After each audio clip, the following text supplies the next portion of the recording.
Hey guys, welcome back to the channel. On this episode, we got a little bit of work to do to felony. I'm going to clean up a bunch of the inside of the car, including the tunnel and the rear floor, to expose a little bit more rust, figure out some more trouble areas that we have to address. On top of that, I want to tear down the front suspension and just break down the car a little bit more, get a little bit more stuff off. I have some more ideas about how I want to go about the build, kind of evolving as I go, which is another fancy way of saying I'm going down the rabbit hole, things are going to change. After we do some work, I want to talk about everything wrong with the chassis, with the car right now, and lay out a plan to really give you guys an idea of the scope of work we have in terms of the body and the metal and everything like that. Let's jump into some grinding and some unbolting stuff, and then I'll see you at the end of the episode where we're gonna talk about kind of everything that I see wrong with the car. All right.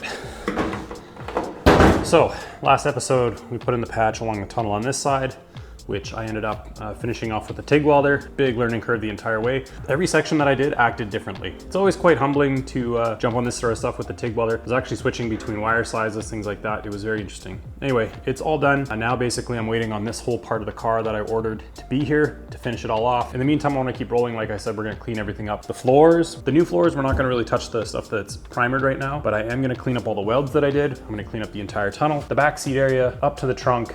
Basically, we're gonna run through probably a couple of these wire wheels on the grinder, start cleaning. Let's get into it. I'm gonna get real grungy on this one. There's gonna be a lot of grit falling off this car, but it's gonna be worth it. It's gonna be 10 times cleaner in here.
So it's the next day. The rear seat area and the tunnel is all cleaned up. Everything's good in here.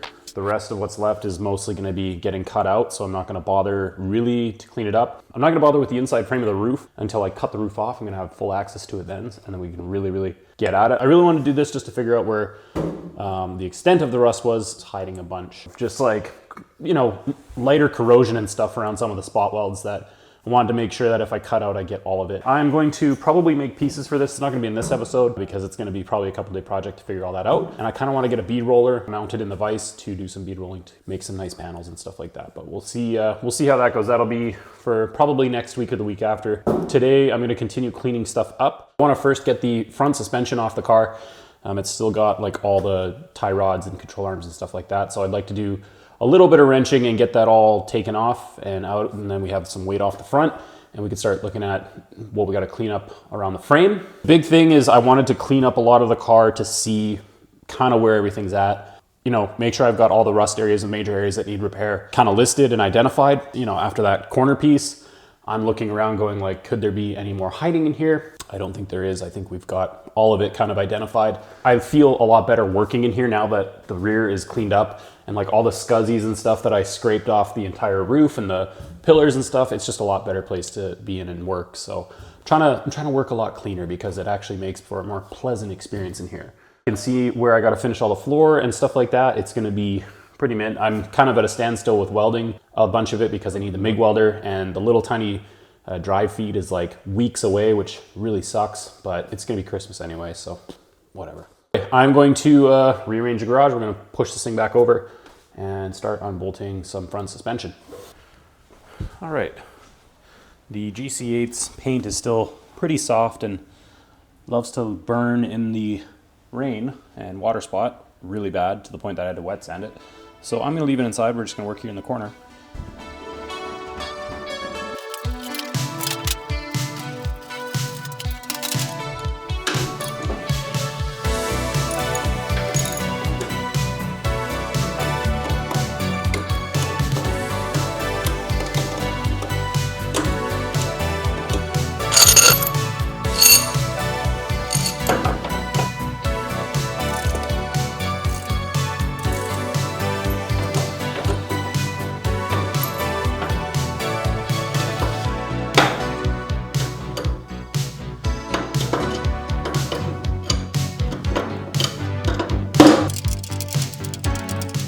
All right, well, I hope I can stop doing this soon, but just noticed another thing that I didn't notice before because, again, just kind of didn't stick out until now, and literally I bolted this on, but I never crawled under and looked. This plate, definitely not OEM from Ford, so I don't know what the hell that's about. Maybe it was rotten or something. I gotta cut it out and see at some point. Like, did people back in the day just not give two shits about actually getting penetration or any uniformity in their welds? Because holy that is bad. Gonna have to fix that too.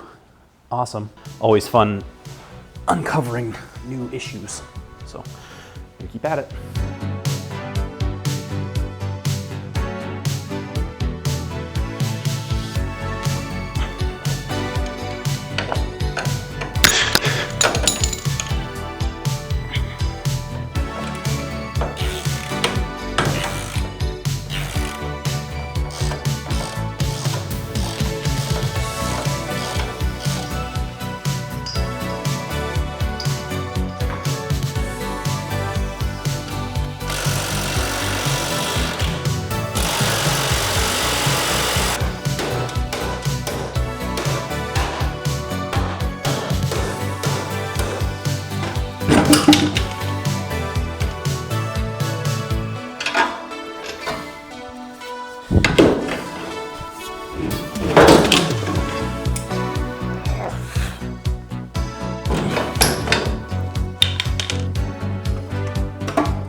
So I've had this car now for I think 9-10 months, something like that. I picked it up with my buddy Bryce in California from Lodi, and I thought being a California car, it would be fairly rust-free. Wasn't really the case. The car had been kind of neglected, quite neglected, we should say. It's been in a couple accidents that I've found by identifying non-factory welds, bad patch jobs, things like that. It was a vinyl roof car, so it was repaired badly, 90s restoration style with Bondo and duct tape. There is a massive amount of holes in the roof, which is why I have this new roof skin sitting on top that we are gonna put on at some point when I'm done everything else below. But I wanna go through and kind of show you guys everything that is the major areas that I have to address to get this body and chassis back to 100%.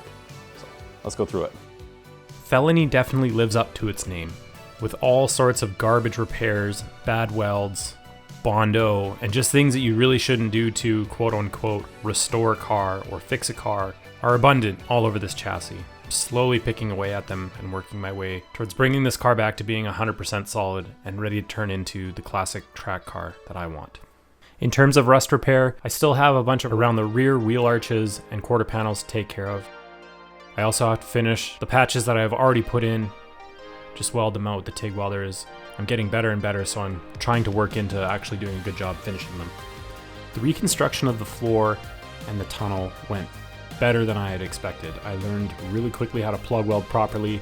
I got a lot of good TIG weld practice putting in the seams along the tunnel. The rear did clean up better than I thought, although I knew there was rust holes there. I didn't see a lot of the underlying corrosion that was around them. I ended up outlining where I'm actually going to cut out the shelf for the back seat and just put in flat panels with a little bit of bead rolling for strength. The sad part about a lot of the issues with this car is they are due to just poor repair and poor installation of parts.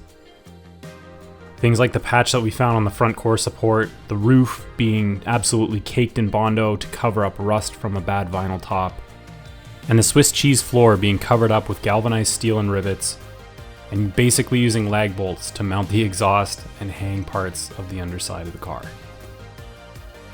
It does have its fair share of issues, but there are redeeming qualities. The sheet metal around the engine bay and the front frame are absolutely mint. For a classic muscle car, I cannot complain anything about them. The shock towers are in great shape. The top of the cowl is good, although the underside was a bit rotted out. Fenders are absolutely great. And the one big thing is I'm able to find parts everywhere for this car. I got an entire roof skin from CJ Pony Parts, like no problem, shipped to my door. There's all sorts of replacement parts and things available on Marketplace. So I'm very happy to say that it doesn't seem like a daunting task when I have to find stuff. It's readily available. Unlike a lot of cars that people do have where they have to find donors and, wrecks and stuff like that, the Mustang is pretty easy to get this stuff and get it back on the car. It might seem like a daunting task, but every time I come down here, I'm excited to work on Felony, to get new parts on, to practice metalwork, to practice welding, and just do everything I can step by step to make this car whole again and get it back on the road. All right, guys, that is going to do it for this episode. I really appreciate you stopping by. Check out the update on my 1968 Mustang Felony. Still got a bunch of work to do. I know I keep saying that, but it's a long process. It's not something you can do in a couple days and get a car back to 100%. I could have driven this as is when I bought it with the V8 and the automatic and just kind of spiffed it up, done power tour, all that stuff, but that really wasn't my vision for the car. This is a car that I wanted to build. I've enjoyed classic Mustangs in my life before when I was a kid. I've been around them my whole life, being into all things motoring. Of course, you're gonna run across Mustangs in general. I've owned 3 Mustangs of my own. Not classics, but you get the idea. I did love the way that this thing cruised around. It was really fun to drive in California and stuff like that, but I did have a vision in my head that was stronger than the will to just want to drive it as is. And that's kind of why I'm going down this rabbit hole of tearing the whole thing apart down to a bare shell and swapping it with a BMW motor and making it into basically a hot rod race car. And now I say race car, but really it's going to be a track car. I'm not really going to door-to-door race it. And yes, there is a lot of rot and stuff like that. I probably paid too much for the car, but the way I see it is I got the experience of being able to drive this thing around in California and work on it with my friends and go and get it and have the fun of getting it running here. It was honestly, it was worth it to me. I didn't keep very much of the car except for the main parts of the body and the structure, but you know what? It's a learning process, and I think you have to kind of pay for that sometimes. And I could have found cheaper ones, but the fact that my friend found it, it's this color green, and it's the image I've always had in my head. That was key to me, and I was willing to pay for that. Anyway, guys, I'm gonna get out of here. I'm gonna go order some more parts that I need, get some metal, get some tools together, and we're gonna swing back in here on the next episode and get some more metal work done. I'm really excited. I think I have the parts found for my welder to fix the MIG welder so we can start zapping panels back on this thing properly. I could TIG weld them, but I need the MIG welder to tack and place things and do all that. I'm not well versed enough with the TIG to do really tight stuff yet, but I'm getting there. I really appreciate you stopping by. Please hit the subscribe button, leave a like, leave a comment, do all that good stuff. Follow me on socials. Every bit supports the channel, and I really appreciate you stopping by. As always, please be kind, drive hard, and at some point, I will see you on the road. Have a good one.